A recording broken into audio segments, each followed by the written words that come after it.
భయపడి. కాబట్టి మీరు చదివి కూర్చోవాలి, మీరు పెద్దవాళ్ళు అయ్యి ఈ స్థాయిలో కూర్చోవాలి. సరేనా?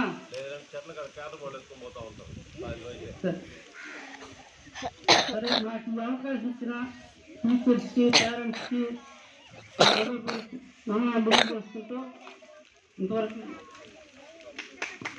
థ్యాంక్ యూ గారు, చాలా బాగా చక్కగా సెలవిచ్చారు. అయ్యవార్లకి ఎప్పుడు కూడా పిల్లల్ని కొట్టాలనే ఉద్దేశం ఉండదు. ఊరికని కొడతారా పిల్లల్ని? కొట్టరు.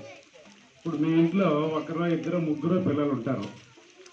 సెలవు రోజు ఉదయం నుంచి సాయంత్రం వరకు వాళ్ళు ఎంత అల్లరి చేస్తారు, మీకు కొట్టాలనిపిస్తుందా అనిపిస్తుందా?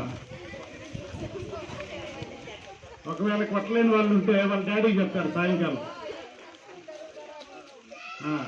కానీ ప్రభుత్వ పాఠశాలలో పనిచేసిన మేడంలకు కానీ టీచర్లకు కానీ